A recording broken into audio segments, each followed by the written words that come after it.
Hello and नमस्कार दोस्तों। I hope आप लोग की तैयारी बहुत ही बढ़िया चल रही होगी। एंड आज की डेट है 19th ऑफ February 2024। हम स्टार्ट करते हैं हमारे वेरियस न्यूज़पेपर्स एंड वेबसाइट से जो भी डिस्कशन होगा, जो भी इम्पोर्टेंट आर्टिकल्स होंगे प्रीलिम्स पर्सपेक्टिव से, वो हम यहाँ पे डिस्कस करेंगे। लेकिन उससे पहले एक इम्पोर्टेंट बात, देखिए, किसी ने कहा है कि ये जरूरी नहीं है कि आप बेस्ट बनो। मतलब बेस्ट बनने की कोई जरूरत नहीं है। आपको बस कल से, जो बीता हुआ कल है, उससे बेटर बनना है। और ये जो स्मॉल स्टेप्स हैं आपके, ये बिग रिजल्ट्स ला के देंगे। एग्जाम्पल ये है कि मान लीजिए आपने यूपीएससी की तैयारी करने का डिसाइड किया, ठीक है? तो ऐसा नहीं है कि आपको रोज 12 घंटे पढ़ना है या 16 घंटे पढ़ना है, नहीं। स्टार्टिंग आप 2 घंटे से कर सकते हो, 4 घंटे से कर सकते हो, लेकिन कंटिन्यूअसली एक ही डायरेक्शन में अगर आप मेहनत करोगे तो धीरे धीरे धीरे धीरे क्या होगा, आप पक्के होते चले जाओगे और आप बेटर होते चले जाओगे। और आपकी जो प्रिपरेशन है वो भी बहुत स्मूथ होती चली जाएगी, है ना? किसी ने कहा है कि बहुत सारे गड्ढे खोदने से अच्छा है आप एक ही गड्ढा खोदते रहो, खोदते रहो, खोदते रहो। यहाँ पे आपको क्या मिलेगा? बिग रिजल्ट्स मिलेंगे। आई होप आपको ये थोड़ा सा मोटिवेटिंग लगा हो और अपनी प्रिपरेशन दोबारा से आप रीस्टार्ट करो अगर रुकी हुई है। अगर आपकी अच्छे से चल रही है तो और तेजी में भगाओ। ठीक है, आज हम स्टार्ट करते हैं हमारे पहले आर्टिकल से, जो कि है सोरा से रिलेटेड। अब आप सोच रहे होगे कि सोरा क्या है? देखिए, सोरा जो है ना, एक जेनरेटिव एआई है। देखिए, जैसे आजकल चैट जीपीटी आ गया है, ये क्या करता है, अब पहले हमें ना कोडिंग करनी पड़ती थी। अगर हमें सिस्टम से कोई भी हमारे मन मुताबिक आउटपुट चाहिए होता था, तो उसके लिए हमें इनपुट के लिए क्या करना पड़ता था? कोडिंग करनी पड़ती थी। ठीक है, लेकिन आजकल जीपीटी आने से, ठीक है, और भी वेरियस एआई आने से, आर्टिफिशियल इंटेलिजेंस की जो ये वेबसाइट्स हैं, है ना, ये आने से क्या हो गया है, हमें सिर्फ एक प्रॉम्प्ट लिखनी होती है। प्रॉम्प्ट लिखनी होती है इजी लैंग्वेज में। लैंग्वेज कैसी? जैसे आपने बोल दिया कि मुझे केशव नंदा भारती के समझा दो, ठीक है? तो वो क्या करेगा ना, पूरा जो भी आपकी हिस्ट्री है, जो भी उसने उसके नॉलेज में जो भी होगा, वो सब इधर पे आपके सामने डिस्प्ले करके दे देगा। तो ये क्या हो गया? एक तरीके का आर्टिफिशियल इंटेलिजेंस हो गया। ऐसे ही जो सोरा है, वो ओपन एआई ने बनाया है, यानी कि ये जापानीज है, ठीक है? ये क्या करेगा, आपने उसको ये लिख के दे दिया कि मुझे ना एक आंख चाहिए, आईज चाहिए, ठीक है? और उस आईज में ब्लू कलर हो आई बॉल का, ठीक है? और वो आईज क्या कर रही हो? ब्लिंक कर रही हो, ठीक है? तो ये सारी चीजें मान लो आपने इसको इंस्ट्रक्शन में दे दिया, सिर्फ लिख के दे दिया, तो वो वैसा ही वीडियो बना देगा। कितने मिनट का? मैक्सिमम अप टू 1 मिनट का, ठीक है? उसमें आपको ऐसा ही लगेगा कि हाँ भैया, ये आँख आ गई है और वो उसकी जो आईबॉल है वो ब्लू कलर की है और ब्लिंक कर रही है, और जो उसकी क्वालिटी होगी वो भी बहुत ही बढ़िया क्वालिटी होगी, ठीक है? तो ये क्या है? सोरा है आपका, जो कि आपके प्रॉम्प्ट को, टेक्स्ट को क्या कर रहा है? वीडियो में कन्वर्ट कर रहा है।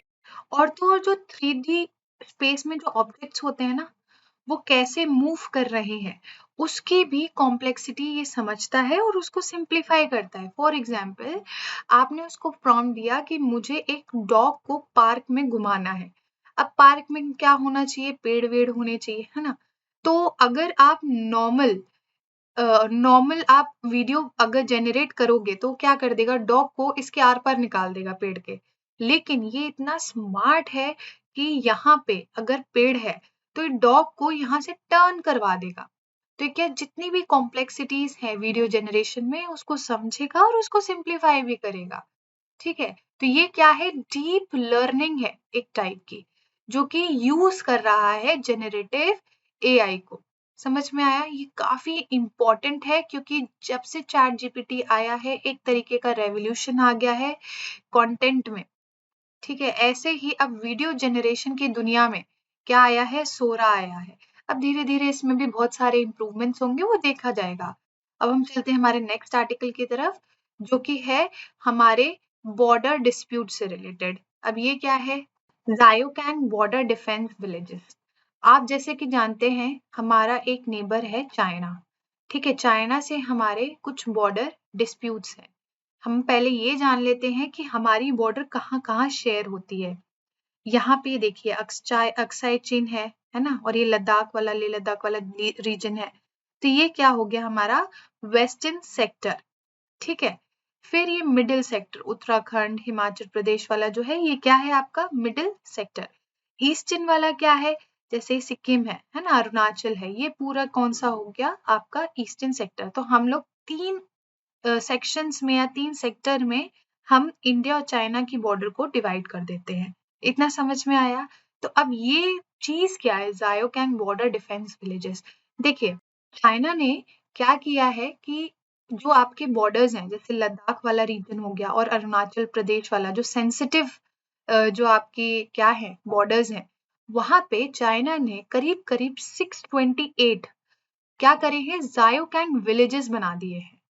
यानी कि ये क्या हो गए आपके एक तरीके से बॉर्डर विलेज हो गए, और ये डेवलप कर दिया है इन्होंने। ये ऐसे डबल स्टोरी होगी, है ना। तो ये क्यों किया है इसने? इसने सिविलियन और पोटेंशियल मिलिट्री फंक्शन को जो भी पर्पस सर्व कर सके, ठीक है, इसीलिए इन लोगों ने बिल्ड कर दिया है इसको। जैसे कि आप जानते हैं चाइना क्या करता है, चाइना सारी बॉर्डर्स जो है क्लेम करता है। तो अब ये विलेजेस को सेटअप करके उसको क्या मिलेगा? ये अपना जो क्लेम है ना उसको असर्ट कर सकता है कि हाँ भैया ये हमारा क्या है सिविलियन एरिया है। ठीक है, तो यहाँ पे आप एक्सटेंशन नहीं कर सकते हो। ठीक है, तो ये क्या है एक तरीके का method for China to assert territorial claims. Important है काफी। समझ में आया? देखिए, 2021 में ना चाइना ने एक लॉ को इंट्रोड्यूस किया था, जो कि क्या फोकस करता है कि हमें प्रोटेक्ट करना है किससे? Exploitation of its land border. जो भी उसका लैंड का जो बॉर्डर होगा ना उसको वो प्रोटेक्ट करेगा, जिसमें ये वाले जो विलेजेस हैं इसको इंक्लूड किया गया है इस लॉ में। अब आपको क्या लगता है, क्या इंडिया हाथ पे हाथ धरे बैठा रहा होगा? नहीं नहीं भैया, इंडिया ने भी अपना रिस्पॉन्स तैयार रखा है। जैसे कि 2021 में चाइना ने अपना लॉ लेके आया, ऐसे ही इंडिया ने 2022 में एक प्रोजेक्ट लॉन्च कर दिया या फिर एक इनिशिएटिव लॉन्च किया, जिसका नाम है वाइब्रेंट विलेजेस प्रोग्राम। ये क्या कर रहा है? ये भी वही कर रहा है जो चाइना कर रहा है, मतलब टिट फॉर टैट वाला लेके आया है कि तुम आगे बढ़ोगे तो हम भी आगे बढ़ेंगे। तो चाइना ने जैसे अपने विलेजेस को डेवलप किया है, बॉर्डर विलेजेस को, ऐसे ही इंडिया ने इसमें क्या किया है, बॉर्डर विलेजेस को डेवलप करने का सोच लिया है। अब कितने विलेजेस चाइना ने किए हैं? 628। अब इंडिया ने कितने कर दिए? 663 इंडियन बॉर्डर विलेजेस कर दिए। ठीक है, ये सिर्फ रेसिडेंट्स के लिए नहीं होगा कि मतलब कुछ लोग जो यहाँ पहले रह रहे हैं उन्हीं को ही नहीं, बल्कि एक टूरिस्ट पॉइंट ऑफ व्यू से भी डेवलप किया जा रहा है। तो स्पेसिफिक फोकस एरिया कौन कौन से रहेंगे? अरुणाचल प्रदेश में कुछ विलेजेस हैं। ठीक है, ये सारे इसके नाम याद रखने की कोई जरूरत नहीं है, बस एरिया रख लो कि हाँ अरुणाचल प्रदेश में। ठीक है, इंडिया और क्या कर रहा है? विलेजेस तो डेवलप कर रहा है, प्लस और भी इंफ्रास्ट्रक्चर पे ध्यान दे रहा है। जैसे नई रोड का बिल्डअप कर रहा है, ब्रिजेस बिल्ड हो रहे हैं, हेलीपैड्स बिल्ड हो रहे हैं, जिससे कनेक्टिविटी का ध्यान रखा जाए, है ना। और अगर कल को कोई प्रॉब्लम होती है, जैसे कि आपने देखा था डोकलाम वगैरह में, है ना, तो ये क्या होगा, यहाँ पे क्विक रिस्पॉन्स कर सके हम। समझ में आया? तो काफी इंपॉर्टेंट आर्टिकल हो जाता है, जो कि है जायोकैंग बॉर्डर डिफेंस विलेजेस से रिलेटेड। इंडिया का क्या नाम था? Vibrant village programme. समझ में आया? अब हम चलते हैं हमारे नेक्स्ट आर्टिकल की तरफ, जो कि है सत्यमंगलम टाइगर रिजर्व से रिलेटेड। सत्यमंगलम टाइगर रिजर्व के अंदर एक बहुत ही प्राचीन एक मंदिर है, जो कि 200 साल पुराना है। तो वहां पे उपीलिया नायकर कम्युनिटी क्या करती है, एक मासी मगम फेस्टिवल को सेलिब्रेट करती है हर साल। अभी ये फेस्टिवल है क्या, थोड़ा इसके बारे में जान लेते हैं। ये एक तमिल फेस्टिवल है जो कि मासी मंथ में आता है। मासी यानी फरवरी और मार्च, जबकि फुल मून होता है ना, तब ये मासी मगम फेस्टिवल सेलिब्रेट किया जाता है। और ये किसके अंदर है आपका? ये आपका है सत्यमंगलम टाइगर रिजर्व के अंदर। इस कम्युनिटी का मानना है कि जो भी आपके भगवान और जो ये हमारे पूर्वज होते हैं ना, उनकी स्पिरिट उस दिन क्या करती है, आसमान से या फिर हेवन से उतर के धरती पे आती है और पानी में स्नान करती है, सेक्रेड वाटर में क्या करती है, स्नान करती है, जिससे कि जो उनके पाप हैं वो धुल पाए। तो इसीलिए इस फेस्टिवल को क्या किया जाता है, सेलिब्रेट किया जाता है। अब हम चलते हैं कि पहले हम जानते हैं सत्यमंगलम टाइगर रिजर्व के बारे में। देखिए, ये जो टाइगर रिजर्व ना 2013 में नोटिफाई किया गया था। ये क्या क्या इनकम्पस करता है, मतलब इसके आसपास कौन कौन से फॉरेस्ट हैं? ये है इरोड और सत्यमंगलम डिवीजन जो है, ये कहाँ पे है? ये तमिलनाडु में है, याद रखिएगा। और ये किसके अंदर है? नीलगिरी बायोस्फीयर रिजर्व के अंदर है। Very very very important. जो कि कहाँ पे पड़ता है? ईस्टर्न घाट और वेस्टर्न घाट के बीच में, कॉन्फ्लुएंस में। तो एक बार इसकी लोकेशन देख लो जिससे आप समझ पाओ। यहाँ देखना है आपको, ठीक है? यहाँ पे ईस्टर्न घाट्स हैं और ये वेस्टर्न घाट्स हैं। तो ये क्या पड़ रहा है आपका? सत्यमंगलम टाइगर रिजर्व, ठीक है? ये किसका पार्ट है आपका? नीलगिरी बायोस्फीयर रिजर्व का पार्ट है। इतना समझ में आ रहा है? और एक और इम्पोर्टेंट चीज बताऊंगी कि ये जो कॉरिडोर है ना, मुडुमलाई, मंगलपट्टी, ठीक है, थेनगुरुमरड़ा, कराची कोराए, है ना, बन्नरी, ये इम्पोर्टेंट कॉरिडोर है जो कि लिंक करता है मुडुमलाई को और सत्यमंगलम टाइगर रिजर्व को। मुडुमलाई कहाँ पे है आपका? ये रहा, ठीक है? मुडुमलाई और सत्यमंगलम टाइगर रिजर्व को क्या करता है? लिंक करता है, काफी इंपॉर्टेंट हो जाता है। हमारे इंडिया में अभी जनवरी 2024 में कितने टाइगर रिजर्व्स हैं? करीब करीब 54 टाइगर रिजर्व है। और जो रीसेंट वन है कौन सा है? वीरांगना दुर्गावती टाइगर रिजर्व, मध्य प्रदेश में जो है। वेरी इंपॉर्टेंट, यूपीएससी बहुत क्वेश्चन पूछती है इससे, और ये प्रीलिम्स के पर्सपेक्टिव से ही होता है। तो इसकी लोकेशन, जितने भी आपके टाइगर रिजर्व्स हैं उनकी लोकेशन ध्यान रख लेना, स्पेशली साउथ इंडियन वाले हैं और जो रिसेंट में है ना, वो उसकी लोकेशन याद कर लेना, और बाकी जितने भी है और कहाँ कहाँ टाइगर्स हैं, पाए गए हैं, कहाँ मैक्सिमम टाइगर है, ठीक है, कहाँ मिनिमम टाइगर है, कहाँ पे नो टाइगर्स हैं, ठीक है, और कौन कौन से स्टेट्स हैं जहाँ पे टाइगर रिजर्व नहीं है, ठीक है। ये सारी चीजें आपको पता होनी चाहिए, जिससे यूपीएससी अगर कोई भी स्टेटमेंट वाले क्वेश्चन पूछता है तो उसमें आप उलझो नहीं, उसमें आप सीधे सीधे बता पाओ कि हाँ ये सही है या फिर ये गलत है। आप देख रहे होंगे, नोटिस भी कर रहे होंगे कि जितने भी अभी मैंने आर्टिकल डिस्कस कर रही हूँ, जहां जहां मुझे लगता है कि हाँ मैप की जरूरत है, मैप क्या होता है ना, बहुत जरूरी होता है। क्यों? इससे आपको एक तो याद हो जाता है, प्लस आपको लोकेशन समझ आती है। इसके आसपास जो भी होगा, जैसे आपने ये वाला बॉर्डर डिफेंस विलेज के बारे में देखा, अब इसके आसपास आपको ये देखना है कि हाँ सियाचिन ग्लेशियर कहाँ है, एलओसी कहाँ पड़ रहा है ना, बाकी ये जो नकुला नथुला पास है, प्लेटोज हैं, तवांग रीजन है, ये कहाँ पड़ रहा है। ऐसे आप हमेशा डीप स्टडी करना मैप की। इससे क्या होता है ना कि आपको इजी पड़ेगा याद रखना। अब जैसे टाइगर रिजर्व है, अब आपने ये मैप को डाउनलोड कर लेना, स्क्रीनशॉट ले लेना, ठीक है। जब आप स्क्रीनशॉट लोगे ना, एक बारी मैं इसको इरेज भी कर देती हूँ। जब आप स्क्रीनशॉट लोगे ना तो उससे क्या होगा, आपको पता चल जाएगा कि लोकेशन कहाँ कहाँ है, ठीक है, कौन से टाइगर रिजर्व कहाँ है, उसके आसपास कौन सा है। तो यूपीएससी घुमा के भी क्वेश्चन पूछेगी ना, कि मान लो उन्होंने बोल दिया कि जो सत्यमंगलम टाइगर रिजर्व है ये आपका कहाँ पे है, केरला में, तो आप कंफ्यूज नहीं हो, आपको पता है कि अरे अरे ये तो हमारा उल्लू बना रहे हैं, है ना। तो इसीलिए मैप आपका इंपॉर्टेंट हो जाता है। अब हम चलते हैं हमारे नेक्स्ट आर्टिकल की तरफ, जो कि है बाल्टिक सी के अंडर एक स्टोनेज वॉल मिली है, यानी कि स्टोनेज जो टाइम था ना आपका, उस टाइम की एक वॉल मिली है, जो कि ऐसा माना जा रहा है कि यूरोप का सबसे पुराना मेगा स्ट्रक्चर है। ऐसा स्ट्रक्चर जो कि बहुत बड़ा है, ठीक है, और आज की टेक्नोलॉजी या फिर आज का जो भी कंस्ट्रक्शन कैपेबिलिटीज है ना, ऐसे स्ट्रक्चर को बनाना पॉसिबल नहीं है। तो इतनी पुराने मेगा स्ट्रक्चर मिला है कहाँ पे? बाल्टिक सी के अंदर। तो ये जो वॉल है ना, ये करीब करीब 1 किलोमीटर के स्ट्रेच पे है सी फ्लोर में, और ये 1673 इंडिविजुअल स्टोन से बनी हुई है।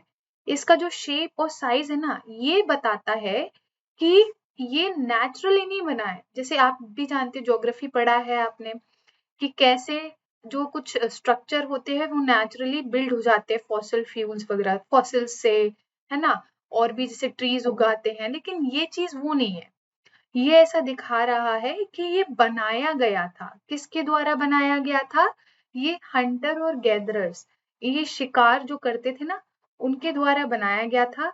ये जो लाइन थी, ये जो पूरी लाइन थी, ये क्या थी? रेनडियर हर्ड्स की एक लाइन थी, जिनके शिकार के लिए इस वॉल को बनाया गया था 10,000 साल पहले। ठीक है, तो ये काफी इंपॉर्टेंट होता है। तो एक बारी बाल्टिक सी की क्या है लोकेशन देख लीजिए। बाल्टिक सी यहाँ पे है, यूरोप के ऊपर। यहाँ पे देखिए, ये स्वीडन है, Denmark, Germany, Poland, Russia, Lithuania, Latvia, Estonia, ठीक है, फिनलैंड, और यहाँ पे क्या है आपका? Gulf of Bothnia, gulf of Finland. तो ये कंट्रीज को आप थोड़ा थोड़ा याद रखना, क्योंकि पूछ लिया जाता है। ठीक है, अब हम चलते हैं हमारे नेक्स्ट आर्टिकल की तरफ, जो कि है लक्षद्वीप आइलैंड से रिलेटेड। अब यहाँ पे क्या हो रहा है ना, लैंड ओनरशिप को लेके एक इशू आ रहा है। ये कैसा इशू है? देखिए, सरकार ने एक रेगुलेशन निकाला था, Lakshadweep, Minicoy and Amini islands land revenue and tenancy regulation 1965 में। तो ये क्या कहता है कि एक जो सरकार ओन कर रही है, ऐसे लैंड को क्या कहा जाएगा? पंडराम लैंड कहा जाएगा, पंडराम लैंड। ठीक है, तो ये क्या है? सरकार ऐसे लैंड को ओन करती है। ठीक है, अगर सरकार जो भी चाहे इसमें काम कर सकती है, और सरकार इस लैंड में और भी लैंड जोड़ सकती है, प्लस कोई और लैंड को इस पंडराम लैंड के अंडर भी ला सकती है, इस एक्ट के, इस रेगुलेशन के तहत। अब दूसरा क्या है? जैनमम लैंड। जैनमम लैंड आप ऐसे समझ सकते हैं, एक तरीके का प्राइवेट लैंड है, यानी कि जो लोगों द्वारा कस्टमरी लॉ के तहत इसको ओन किया जाता है। जैसे एग्जाम्पल ले लीजिए, ये आपका घर हो गया, आपके पेरेंट्स ओन कर देते, फिर किसको गया? आपको चला गया, ठीक है, और फिर अगली बार किसको जाएगा? आपके बच्चों को जाएगा, है ना, तो उसको क्या कहेंगे? जैनमम लैंड। ठीक है, सरकारी लैंड को क्या? पंडराम लैंड। अब क्या हुआ ना इशू, कि पंडराम में क्या हो रहा है? ट्रीज को सरकार काउंट करवा रही है। अब ट्रीज का काउंट करवाने का मतलब, सरकार हो सकता है वहां पे प्लांटेशन और करना चाह रही हो, या फिर लैंड को किसी यूज में लाना चाह रही हो। ठीक है, इसीलिए पेड़ों को काउंट करवा रही है। लेकिन वहां के लोगों को ये डर लग रहा है कि भैया, कहीं हमारा ये जो जैनमम लैंड है, उसको सरकार अपने पंडराम लैंड में क्या ना कर ले? कब्जा ना कर ले। तो इसका काफी ज्यादा जो वरी है लोगों के अमंग, लक्षद्वीप के, वो बहुत ज्यादा हो रही है। ठीक है, जिससे, क्योंकि उनका तो जैनमम लैंड क्या है? प्राइवेट लैंड है। अगर ये ही सरकार ले लेगी तो एक बहुत बड़ा मुद्दा बन जाएगा। तो ये इशू कहाँ चल रहा है आपका? लक्षद्वीप में चल रहा है। ये टर्म्स इसलिए इंपॉर्टेंट है क्योंकि यूपीएससी डायरेक्टली प्रीलिम्स में ऐसे पूछ लेती है, पंडराम लैंड और जैनमम लैंड। हो सकता है इसके लिए आप ऑपोजिट कर दे, ये बोल दे पंडराम जो लैंड है वो प्राइवेट लैंड है और कस्टमरी लॉ के तहत, है ना, इंडिविजुअल को जाता है, और जैनमम लैंड के लिए बोल दिया जाए कि ये गवर्नमेंट ओन लैंड है ना, और ये सरकार के द्वारा ये इस लैंड को ओन किया जाता है। ठीक है, फिर आप क्या कर दोगे? उसको सही मार्क कराओगे, लेकिन ऐसा नहीं है। इसीलिए ये लैंड या ये आर्टिकल जो है इंपॉर्टेंट हो जाता है इशू, कि आपको पता हो कि पंडराम लैंड क्या होता है, जैनमम लैंड क्या होता है। तो ये था आज का डिस्कशन। आई होप आपको बहुत अच्छा लगा हो, और भी मैं धीरे से इम्प्रूवमेंट करती रहूंगी और इम्पोर्टेंट आर्टिकल्स लाती रहूंगी। Thank you very much for the discussion.